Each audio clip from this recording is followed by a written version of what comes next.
नमस्कार। मैं कृषी Bhushan Sanjeev Ganpatrao Mane, at post Ashta, taluka Walwa, district Sangli, Maharashtra से।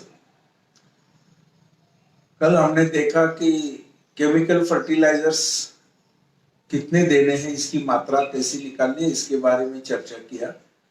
और सबसे महत्वपूर्ण जो बेसल डोज होता है उसके बारे में भी हमने चर्चा किया।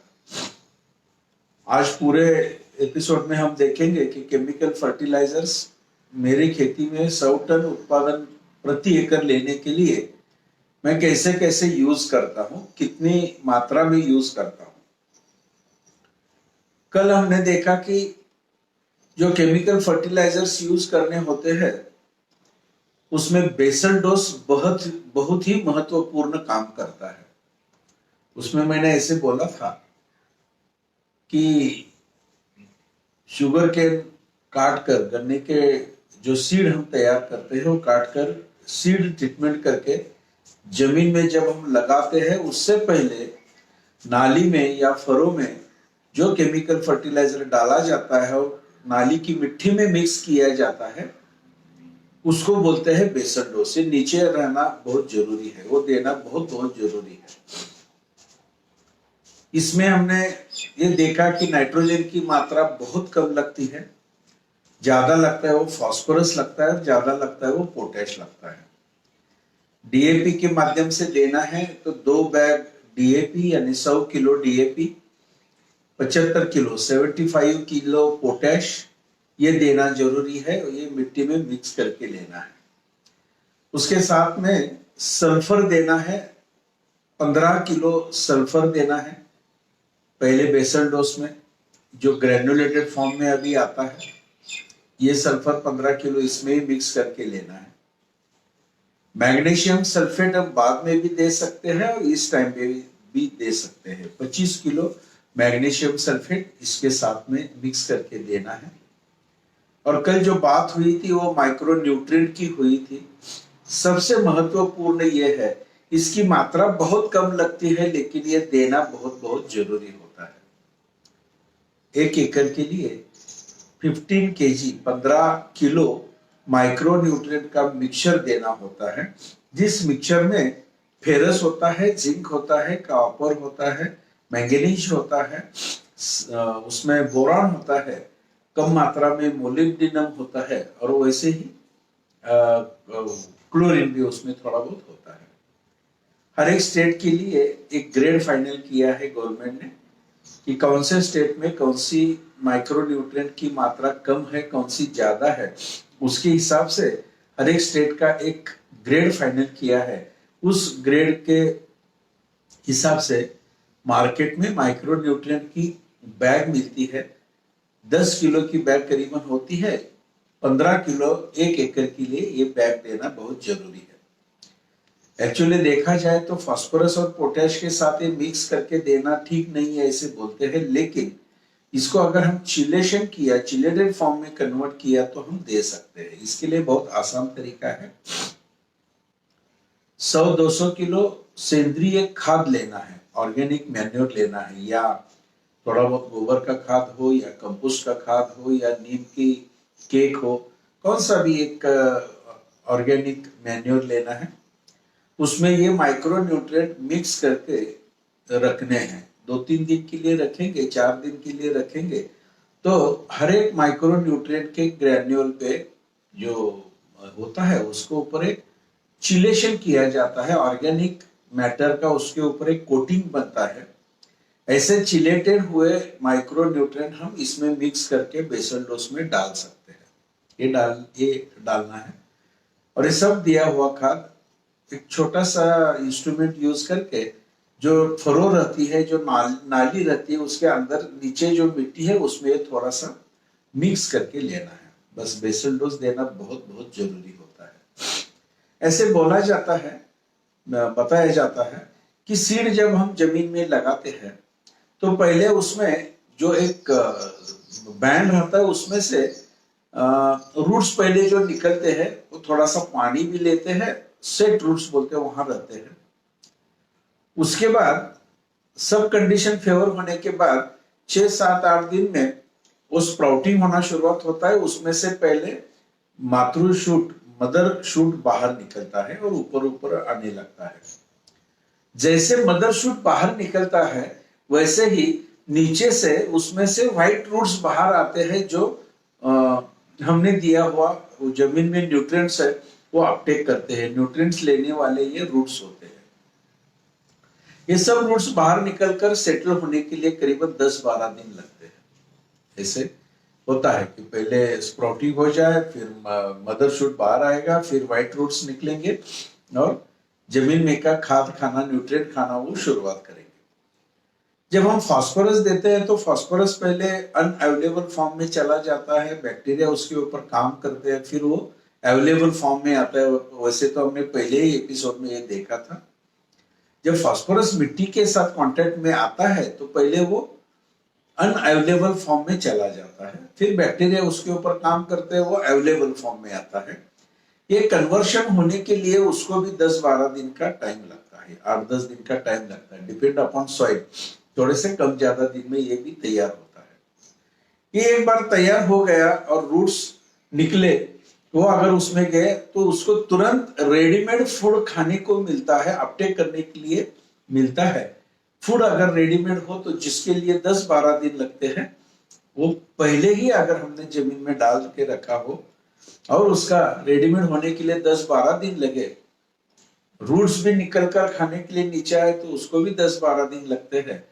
तो रूट्स को रेडीली अवेलेबल फूड मिलता है। ये खाने से, ये अपटेक करने से जो मदर शूट है उसकी ग्रोथ बहुत जोर से होने शुरुआत होती है। जैसे मदर शूट निकलता है, बढ़ने शुरुआत हो जाते हैं, 1 महीने के आसपास जाने के बाद नीचे से उसको फुटवे आने भी शुरुआत होते हैं, कि जो जोर से फुटवे निकलते हैं जिसमें बहुत ज्यादा दम होता है। यानी इसके लिए बेसल डोज देना बहुत बहुत जरूरी होता है। 2 बैग डीएपी हम दे सकते हैं, इसमें 46 केजी फास्फोरस जमीन में जाता है। डीएपी नहीं देना है तो हम दूसरे कौन से भी मात्रा में दे सकते हैं, जैसे कि सिंगल सुपर फास्फेट हो, उसमें 16 केजी फास्फोरस होता है। 2 डीएपी यानी करीबन 6 बैग सिंगल सुपर फास्फेट शुरुआत में ही देने होते हैं। डीएपी की जगह अगर सिंगल सुपर फास्फेट देना है तो, या हम इसका कन्वर्शन 10-26-26 में कर सकते हैं, यानी 4 बैग 10-26-26 दीजिए, 12-32-16 3 बैग दीजिए, या दूसरा कौन सा भी खाद जो फास्फेटिक खाद होता है हम दे सकते हैं। करीबन 40 से 50 केजी फास्फोरस शुरुआत में जमीन में जाना चाहिए, इतना ध्यान में रखना जरूरी है। पहला डोज होने के बाद, प्लांटेशन होने के बाद जब 20-25 दिन होते हैं तो स्प्राउटिंग शुरू होता है। बहुत से 1 फीट के ऊपर आते हैं, कोई 6 इंच वाले होते हैं, मदर शूट आते रहते हैं। उस टाइम को उसको नाइट्रोजन की बहुत जरूरत होती है। अगर ड्रिप इरिगेशन होता है तो उसमें से हम आहिस्ता आहिस्ता करके नाइट्रोजन दे सकते हैं, लेकिन जब हम फ्लड से पानी देते हैं, नाली से पानी देते हैं, तो नाइट्रोजन हम 20-25 दिन के बाद जो पानी आता है उस टाइम पे 1 बैग अभी 45 केजी का आता है, पहले आता था 50 केजी का। 45 केजी का 1 बैग इस नाली में डालिए और उसको पानी दीजिए, या पानी देने के बाद में यूरिया डालिए। यूरिया बाद में डालना ही अच्छा होता है। पहले हम जब यूरिया डालते थे, 1 बैग यूरिया प्लस उसके साथ में 10 किलो नीम की केक मिक्स करके डालते थे। नीम के केक में अजरडेक्टिन नाम का एक तत्व होता है जो नाइट्रोजन के ऊपर कोटिंग रहता है, और नाइट्रोजन जो नीचे पानी के साथ चला जाता है, वेस्ट होता है, वो करने नहीं देता, नाइट्रोजन को पकड़ के रखता है। और गन्ने को जैसे जैसे रिक्वायरमेंट होता है वैसे वो रिलीज करते रहता है। तो उसके साथ में नीम की केक 10 किलो देना जरूरी होता था। अभी जो नया मार्केट में यूरिया आता है वो एक्चुअली नीम कोटेड ही आता है, उसको नीम का एक कोटिंग किया रहता है। तो अभी 10 किलो नीम की केक देने की जरूरत नहीं है। दिया तो बढ़िया ही है, लेकिन अभी देना ही चाहिए ऐसा नहीं है। ऑलरेडी यूरिया ये नीम कोटेड ही होता है। 1 बैग यूरिया का डाल दीजिए 20-25 दिन के जब पानी आता है तो। ये दूसरी मात्रा होती है। तीसरी मात्रा देनी है वो होती है 40 या 45 दिन के आसपास, यानी 45 डेज के आसपास तीसरी मात्रा दीजिए। इस टाइम पे नाइट्रोजन की बहुत ज्यादा जरूरत उसको होती है।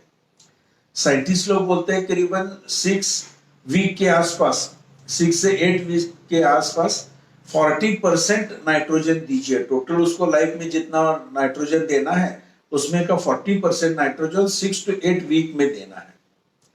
तो हम वैसे देखा जाए तो 2 बैग यूरिया 45 दिन के आसपास जब पानी आता है उसके साथ में उसको देना है। पानी देने के बाद में थोड़ा सा पानी जो बचता है उसमें यूरिया डालिए।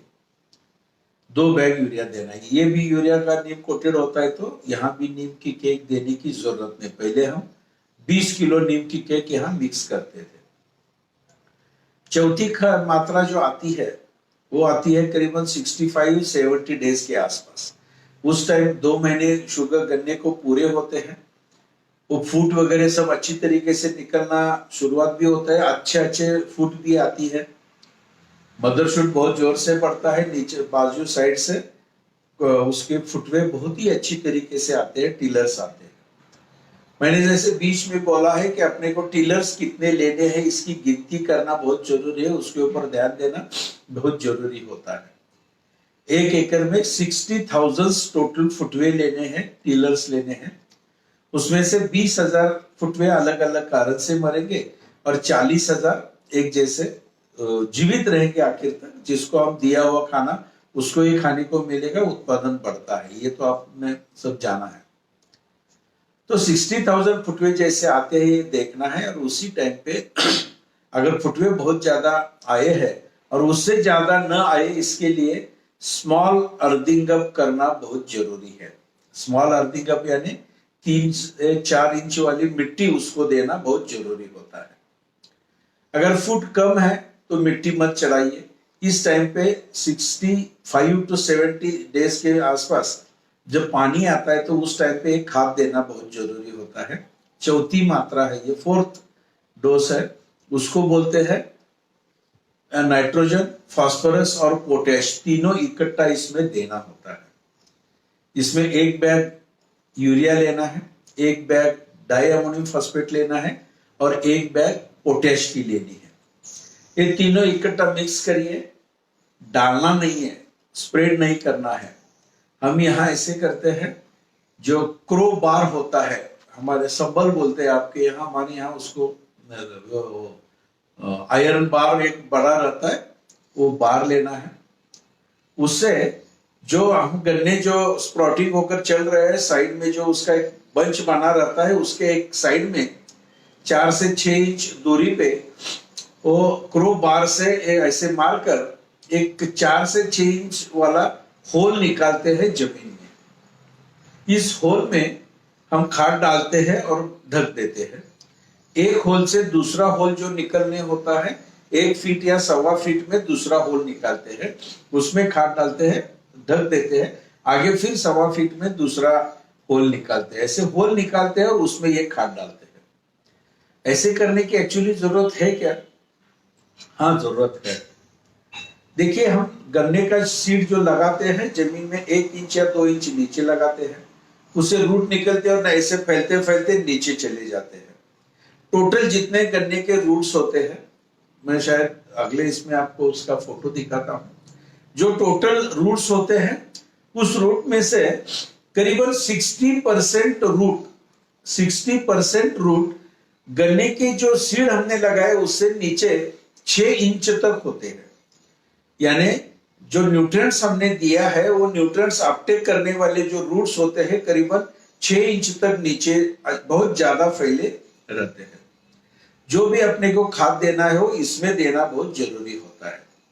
एक देखिए, यूरिया हमने डाला, उसमें से नाइट्रोजन पानी में मिक्स होता है, पानी जैसे नीचे चला जाता है उसके साथ में नाइट्रोजन नीचे चला जाता है।